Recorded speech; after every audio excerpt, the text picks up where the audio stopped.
నేడు ప్రభుత్వ జూనియర్ కళాశాల సమస్యలు పరిష్కరించాలని ధర్నా కార్యక్రమం నిర్వహించడం జరిగింది. ప్రభుత్వ జూనియర్ కళాశాలలో నిత్యం సమస్యలే ఉంటున్న పరిస్థితి. ప్రతి వర్షం పడ్డదంటే చాలు తరగతి గదిలోకి నీళ్లు వస్తున్న పరిస్థితి.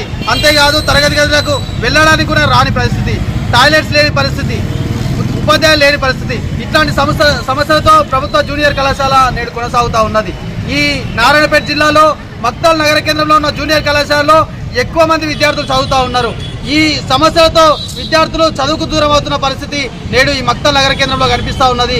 కాబట్టి ఈరోజు ఈ ధర్నా చేయడం ముఖ్య ఉద్దేశం ఏంటంటే ఈ రాష్ట్ర ప్రభుత్వం ఈ మక్తల్ నగర కేంద్రంలో ఉన్న జూనియర్ కళాశాలను పట్టించుకోవాలి, ఈ జూనియర్ కళాశాల సమస్యలు పరిష్కరించాలి, మహిళలకు టాయిలెట్స్ లేని పరిస్థితి, ఆ టాయిలెట్స్ నిర్మించాలని ఈరోజు ధర్నా కార్యక్రమం నిర్వహించడం జరుగుతూ ఉంది. మక్తల్ జూనియర్ కళాశాలను పట్టించుకోవాలని, లేకపోతే విద్యార్థుల ఆధ్వర్యంలో ఇక్కడ పెద్ద ఎత్తున మళ్ళీ ధర్నా కార్యక్రమం నిర్వహిస్తాం.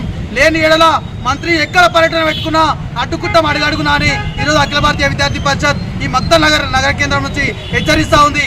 ఈరోజు మక్తల్ ప్రాంతం లోపల ఈ యొక్క మక్తల్ ప్రాంతంలో ఎంతో పెద్దదైన ప్రభుత్వ ఇంటర్ కళాశాల లోపల అనేక సమస్యలతోన విద్యార్థులు అనేక ఆందోళనలు చెందుతున్నారు. కనీసం రోజు కళాశాలకు రావాలంటే వర్షం వచ్చిన టైంలో అయితే ఆ యొక్క క్లాస్ రూమ్ లోపలనే వర్షం వచ్చి అనేక మంది పుస్తకాలు నానిపోయి కళాశాలకు రావాలంటే భయాందోళనతోన విద్యార్థులు ఈరోజు ఉన్నారు. కాబట్టి అదేవిధంగా అక్కడ ఏ వసతులు కూడా లేవు, కనీసము లెక్చరర్స్ కూడా కరెక్టుగా లేరు.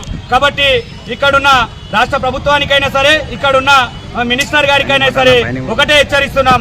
అయ్యా, ఈ యొక్క ప్రభుత్వ పాఠశాల లోపల అనేక నిరుపేద విద్యార్థులు చదువుకుంటున్నారు. కాబట్టి వారి యొక్క మౌలిక వసతులు కానీ మా పక్క భవనాన్ని కానీ అక్కడే నిర్మించి విద్యార్థులకు కావలసిన సౌకర్యాలతోన విద్యార్థులను చదువు పట్ల ప్రేరేపించేటట్లు ఈ యొక్క మినిస్టర్ చూడాలని అఖిల భారతీయ విద్యార్థి పరిషత్ కోరుతా ఉంది. ప్రభుత్వ జూనియర్ కళాశాల ఏదైతే భవనం ఉందో అది శిథిలావస్థకు చేరింది.